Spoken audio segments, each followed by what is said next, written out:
En fait, la prostate, c'est un organe. C'est un organe purement masculin que tous les hommes, quel qu'en soit votre âge, qu'on a. Il est à comparer à la bouche, au nez. Donc c'est un organe que tous les hommes ont, sauf la femme qui n'est pas dotée de prostate. Et il faut savoir que cet organe, comme tout autre organe, peut, à partir d'un certain âge ou bien à un moment donné de votre vie, tomber malade. Donc ces maladies sont multiples et variées. Mais ces maladies sont classées en deux grands groupes, principalement les infections et ensuite les tumeurs. Donc dans les infections, nous allons dire qu'il y a les infections qui peuvent contaminer ou bien attaquer cet organe-là. Et il faut savoir que par rapport à sa position, la prostate en fait est un organe qui se retrouve juste en dessous de la vessie et en arrière du pubis et légèrement en avant du rectum. Donc cet organe en fait a un poids qui tourne autour de 20 grammes pour une personne qui a environ 40 ans d'âge. Mais à partir d'un certain âge, au-delà de 40 ans, cet organe commence par prendre du volume, commence par prendre du poids, ce qui entraîne en fait quelques perturbations. Donc ce qui me fait revenir sur les maux que cet organe peut souffrir, dont cet organe peut souffrir. Donc parmi les maux, on peut les classer en deux grands groupes. Le premier groupe, c'est les infections qui sont secondairement, généralement, à des infections sexuellement transmissibles ou parfois à une infection liée à un défaut de vidange ou bien de sortie de l'urine. Maintenant, l'autre groupe, c'est le groupe des tumeurs. Et au niveau des tumeurs, nous avons deux groupes de tumeurs. Nous avons les tumeurs bénignes et les tumeurs malignes. Les tumeurs bénignes, en fait, c'est ce qu'on appelle généralement l'hypertrophie bénigne de la prostate, qui est secondaire à une évolution normale, à un grossissement du volume de la prostate. Donc, ce qui va entraîner quelques perturbations sur le mode, le fonctionnement urinaire de la personne. Et le deuxième groupe de maladies, c'est les tumeurs malignes, qu'on appelle généralement les cancers. Et ce cancer en fait va se développer sur la prostate et va entraîner quelques désagréments avec son évolution. Donc, mais il faut savoir que ces tumeurs malignes en fait vont se développer en commençant de l'extérieur de la prostate, donc de l'extérieur de la prostate pour venir vers l'intérieur de la prostate et évoluer maintenant vers les organes qui se trouvent aux environs de la prostate et aller un peu plus loin. Ce qu'on appelle plus tard en fait les métastases. Parce que les cancers en fait ont cette facilité d'évoluer et de donner plus tard des métastases. En fonction de leur agressivité, les métastases peuvent survenir plus tôt ou un peu tardivement. Généralement, les infections peuvent survenir à tout âge. Chez un jeune, chez une personne âgée, l'infection peut survenir. Et surviennent souvent par un défaut de vidange. Un défaut en fait de vidange au niveau de la vessie. Donc la vessie ne se vidant pas très bien, la prostate en fait va subir des agressions liées à ce problème de vidange parce que l'urine va stagner. Et quand l'urine stagne, ça devient en fait une source d'infection. Maintenant, les autres formes d'infection sont secondaires en fait à des rapports sexuels non protégés, donc les infections sexuellement transmissibles. Parce que certaines infections sexuellement transmissibles peuvent agresser la prostate. Donc voilà un peu ce qui concerne la cause par exemple des infections. Parce qu'avec un individu par exemple qui a plusieurs partenaires, qui a des rapports sexuels non protégés, ça va être à la base en fait généralement des infections sexuellement transmissibles. Maintenant, pour ce qui est des tumeurs, comme je l'ai dit au départ, nous avons les tumeurs bénignes et les tumeurs malignes. Les tumeurs bénignes, en fait, on ne pourra pas dire qu'il y a une cause spécifique, mais ils sont secondaires en fait à une évolution normale d'augmentation de la taille de la prostate, du volume de la prostate. Parce qu'il faut savoir une chose, la prostate c'est un organe quand même masculin, comme je l'ai dit au départ, qui va prendre du volume. Et en prenant du volume, en fait, cet organe va au fil du temps subir quelques désagréments. Parce qu'il faut savoir que c'est grâce à la prostate qu'un homme arrive à uriner. Grâce à la prostate aussi qu'un homme arrive à éjaculer lors d'un rapport sexuel. Donc du coup, à l'intérieur de la prostate, en fait, il existe un petit muscle qui permet en fait des contractions et permet l'expulsion de l'urine et du sperme. Donc, grâce à ce muscle qui, durant notre vie, va prendre du volume, va grossir, ce muscle, en fait, va prendre du volume. En prenant du volume, en fait, va donner quelques troubles chez certaines personnes. Donc, c'est cette trouble-là qu'on appellera plus tard une hypertrophie bénigne de la prostate. Et cette trouble, c'est quoi? C'est un individu, par exemple, qui, à partir d'un certain âge, au-delà de 40 ans, commence peut-être à se réveiller plusieurs fois la nuit pour uriner. Parfois, lorsqu'elle a envie d'uriner, il faut aller rapidement, il faut courir, sinon on commence à mouiller le pantalon. Dans d'autres situations, la personne en fait a envie d'uriner, elle arrive devant les toilettes ou bien au niveau de l'endroit où elle veut vider la vessie et se rend compte qu'il faut attendre quelques minutes, voire plus longtemps que possible, avant maintenant que l'urine ne commence pas à sortir. Ou parfois on fait des manœuvres, on fait des gestes, des gymnastiques avant que l'urine ne commence pas à sortir. Chez d'autres personnes, il faut d'abord aller aux toilettes, penser qu'on a envie d'aller aux toilettes, il faut pousser avant que l'urine ne sorte. Ça, c'est généralement les signes en faveur d'une hypertrophie prostatique. Un autre signe un peu plus alarmant, c'est que la personne a envie d'uriner, va aux toilettes, mais aucune goutte d'urine ne sort. Il sent le besoin d'uriner, mais rien ne sort et la personne a extrêmement mal. Donc, dans cette situation, on court voir le médecin et c'est là on est obligé de mettre une sonde pour permettre de vider l'urine. Donc ça, c'est les signes en faveur d'une hypertrophie bénigne de la prostate. Mais en ce qui concerne le cancer de la prostate en fait en lui-même n'a pas de signe. Il n'a pas de signe, il n'y a pas pour dire que ok, j'ai un cancer de la prostate qui a commencé, je sais que il y a tel signe. Non.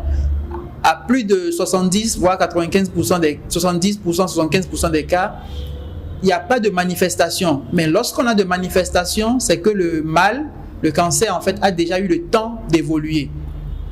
Et généralement, ces manifestations, c'est quoi? C'est généralement des douleurs au niveau du bassin, au niveau de la cuisse, en fait au niveau de l'os, des os de la cuisse, donc au niveau du fémur. Et ces signes en fait qui parfois orientent.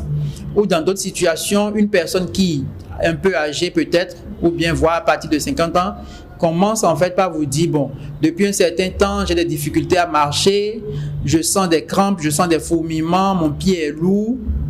Et la personne peut-être au départ pouvait faire facilement 1-2 km à pied sans avoir mal, mais après, la distance commence par être réduite et les fourmillements, les crampes augmentent. Et un matin, la personne se réveille, n'arrive plus à descendre de son lit, elle se sent paralysée. Ça, c'est un signe en faveur d'un cancer qui pourrait être en faveur d'un cancer de la prostate. Donc du coup, mais c'est très souvent quand c'est le cas, c'est que le cancer a déjà eu le temps d'évoluer et c'est ce qu'on appelle souvent des métastases. Dans d'autres situations, la personne est là, elle chute, peut-être fait une petite chute au niveau d'un escalier ou bien d'une chaise et on dit que la personne a une fracture. Une fracture chez une personne âgée peut orienter vers un cancer de la prostate. La conséquence? Généralement, les conséquences de cette fracture, c'est que ça prend du temps avant de guérir parce qu'il faut d'abord pouvoir étiqueter qu'il s'agit d'un cancer et commencer un traitement avant de pouvoir dire maintenant, ok, on est en faveur d'une bonne évolution ou non. Mais il faut savoir que ce soit une hypertrophie bénigne de la prostate ou un cancer de la prostate, il y a des conséquences par rapport à la prise en charge ou non de ces deux mots-là. De même que les infections. Parce que je prends le cas des infections, par exemple, une infection qui n'est pas prise en charge, qui n'est pas bien traitée, pourrait être à la base d'une infertilité chez un homme. Parce que communément, on est en couple et on recherche un enfant, on ne trouve pas d'enfant. Et comme en Afrique, on aime très souvent incriminer la femme pour dire que c'est la femme qui n'arrive pas à procréer, alors que l'homme n'a pas été diagnostiqué, on n'a pas fait les recherches. Et c'est après qu'on se rend compte qu'il y avait un problème d'infertilité. Cette infertilité peut être secondaire à une infection sexuellement transmissible qui aurait agressé la prostate en passant par, en allant vers les testicules pour créer une infertilité. En ce qui concerne l'hypertrophie bénigne de la prostate, elle peut entraîner des conséquences quand elle n'est pas prise en charge, comme par exemple rendre une vessie non contractile par exemple, ou dans d'autres situations entraîner une insuffisance rénale. Mais il faut savoir qu'on arrive à cette situation quand l'hypertrophie bénigne de la prostate par exemple, c'est compliqué, parce qu'elle peut se compliquer en entraînant par exemple une hématurie, donc un saignement dans les urines. Donc les urines deviennent rouges. Ça, c'est une complication liée à une hypertrophie bénigne de la prostate. Comme on peut aussi avoir des infections urinaires à répétition quand une personne souffre d'une hypertrophie bénigne de la prostate et n'arrive pas à bien vider la vessie. D'autres complications qui peuvent survenir, c'est par exemple un trouble de l'érection. Parce que l'hypertrophie bénigne de la prostate est très souvent associée à des troubles de l'érection, vu la proximité entre les nerfs de l'érection et la prostate. En ce qui concerne le cancer de la prostate, lui, il a beaucoup plus de complications que les deux autres. Les complications, comme je l'avais dit tout à l'heure, généralement le cancer de la prostate se diagnostique très souvent parce qu'en Afrique, on n'a pas le réflexe d'aller consulter un médecin. Donc du coup, le mal a eu le temps d'évoluer. Donc on détecte ce mal quand il y a les complications qui se sont installées. Et parmi ces complications, comme je l'avais dit antérieurement, il y a les fractures, qu'on appelle les fractures pathologiques. On peut avoir des douleurs, une paralysie qui peut être à la base, des problèmes hépatiques, voire une insuffisance rénale. Dans les cas graves, on peut aussi avoir une atteinte vers les autres organes, lorsqu'il y a des métastases, vers le cerveau, vers le poumon, vers le foie. Donc ça, c'est un peu les complications qui peuvent survenir lorsqu'on a des affections, des différentes affections qui pourraient toucher la prostate. En réalité, on ne peut pas dire qu'on fait quelque chose pour prévenir, mais comme d'habitude, on peut dire essayez de manger moins sucré, moins gras et boire beaucoup d'eau, faire beaucoup de sport. Ça, c'est des éléments qui peuvent permettre de prévenir, parce que comme le cœur, la prostate aussi est un organe qu'il faut protéger. Donc ça, c'est des modes de vie qui pourraient aider à ralentir certains effets ou bien certaines anomalies. Mais aussi, il faut savoir que notre alimentation, comme on le dit généralement, notre alimentation est notre premier médicament. Donc du coup, une alimentation trop sucrée, trop salée et trop grasse, c'est des alimentations qui pourraient en fait avoir des répercussions sur la prostate et entraîner des maux. Comme quand on prend le cancer de la prostate, on sait que généralement le cancer de la prostate a un fond génétique. Donc quand dans la famille, par exemple, un membre de la famille, le père, un oncle, un frère a souffert de cancer de la prostate, il est probable que dans la descendance ou bien dans la lignée, que quelqu'un puisse en souffrir. De même si dans la famille, une femme a souffert de cancer du sein, il est probable qu'un membre de la famille, dans la descendance, quelqu'un puisse souffrir de cancer de la prostate. Et vice-versa. Si au niveau des hommes, il y a un cancer de la prostate, les femmes pourraient souffrir de cancer du sein. Mais l'autre situation aussi, le fait d'être de peau noire, les Africains sont beaucoup plus exposés à faire un cancer de la prostate. Il y a les expositions à certains pesticides et à certains produits chimiques qui pourraient être des facteurs favorisant, bien des facteurs déclenchant un cancer de la prostate. L'autre cause qu'on peut citer dans le cancer de la prostate, on peut aussi avoir des infections sexuellement transmissibles à répétition dans le passé qui pourraient être des facteurs favorisant un cancer de la prostate dans le futur.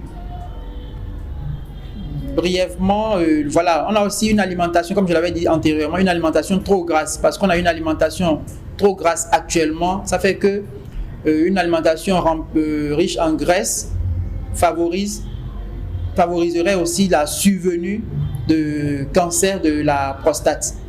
Lorsqu'on a une infection, par exemple, et que c'est diagnostiqué, c'est que c'est après un examen. Et après l'examen, ça nous donne en fait ce qu'on appelle un antibiogramme, qui nous dira, voilà, après examen de l'urine ou bien de la cause, on recherche la cause, après, on nous dit, voilà, après l'examen, le CBU par exemple, qui est l'examen cytobactériologique de l'urine, on fait ce qu'on appelle un antibiogramme, qui nous donne l'antibiotique efficace pour traiter l'infection. Quand il s'agit d'une hypertrophie bénigne de la prostate, elle est prise en charge. L'hypertrophie bénigne de la prostate peut se prendre en charge de plusieurs manières. Principalement, ça se prend soit en charge, soit par des médicaments qu'on donne pour permettre un relâchement du muscle et permettre à la personne de mieux uriner, ou dans des situations où le médicament ne travaille pas, ne fonctionne pas, on peut être appelé à faire ce qu'on appelle la chirurgie. Il faut savoir que actuellement au Bénin, on opère la prostate sous toutes les formes. Donc que ce soit l'hypertrophie bénigne de la prostate, ça se traite soit par les méthodes qu'on appelle communément le laser, mais que nous on appelle en fait les méthodes endoscopiques, ou par la chirurgie ouverte, qui peut être aussi précédée de la prise des médicaments. En ce qui concerne le cancer de la prostate, il faut savoir que le cancer de la prostate se prend en charge à n'importe quelle étape. Mais comme je le dis toujours, le cancer de la prostate, plus tôt il est diagnostiqué, mieux ça vaut. Parce que plus tôt on le diagnostique, plus vite on pourra traiter le mal et dire au patient, monsieur, on vous guérit de votre mal. Mais quand il est vu tardivement, on ne guérit plus de ce cancer, mais on va aider la personne à vivre avec le cancer pour éviter les complications, bien éviter en fait les métastases, ou bien ralentir le processus d'évolution. Maintenant, pour la prise en charge du cancer de la prostate, ça se prend en charge de plusieurs manières. Soit par la méthode chirurgicale, qui va consister à enlever entièrement la prostate, ce qu'on appelle en fait une prostatectomie radicale, ou on procède par une autre méthode qu'on appelle la radiothérapie. On envoie des rayons sur la prostate pour brûler les zones malades, les zones cancéreuses. Autre que ces deux méthodes, il y a d'autres méthodes qui peuvent s'associer, qui sont par exemple les hormones qu'on peut ajouter au traitement. On peut aussi ajouter au traitement de la chimiothérapie, qui est faite, mais avec un protocole bien précis concernant le cancer de la prostate. En ce qui concerne la fréquence ou non des rapports sexuels, il y a des études qui nous demandent d'avoir environ 21 rapports sexuels, donc une estimation de 21 rapports sexuels par mois, pour éventuellement réduire le risque de cancer de la prostate. C'est une proposition qui est faite. Mais on se demande, est-ce que réellement un individu pourrait avoir 21 rapports sexuels dans le mois? C'est là la question. Mais cette proposition est faite pour permettre éventuellement de réduire la fréquence, parce que il est dit que dans le sperme, il y a un acide. Il y a une acide en fait qui permettrait et qui aurait d'effet d'agresser la prostate, la muqueuse interne de la prostate, quand cet acide en fait reste longtemps dans la prostate. Raison pour laquelle on propose d'avoir 21 rapports sexuels par mois. Maintenant, la question est de se poser, c'est est-ce que réellement on peut avoir 21 rapports sexuels par mois? Donc, en ce qui concerne la fréquence des rapports sexuels, c'est au choix de tout un chacun. Donc, à vous de voir si vous pouvez avoir beaucoup de rapports sexuels, mais avec le même partenaire. Il faut prioriser le même partenaire, parce qu'avoir des partenaires multiples non protégés nous exposerait à faire des infections sexuellement transmissibles qui seraient des facteurs favorisants d'un cancer de la prostate. Mon dernier mot que je peux dire à nos frères, à nos parents, à nos amis: consultez régulièrement un urologue. Sachez que le cancer de la prostate ou bien les maladies de la prostate, ce n'est pas un tabou. Les maladies de la prostate sont prises en charge Et au Bénin, quel qu'en soit le mal concernant la prostate, vous pouvez être pris en charge. Vous n'avez pas besoin de dire il n'y a pas d'urologue dans le Bénin. Non, on a des urologues au Bénin sur toute l'étendue du territoire, dans certaines villes qui pourront vous prendre en charge, quel qu'en soit le mal de la prostate dont vous souffrez, que ce soit une hypertrophie bénigne de la prostate, que ce soit un cancer de la prostate, vous pouvez être pris en charge et on est pris en charge. Et ceci, je pourrais dire de façon efficace.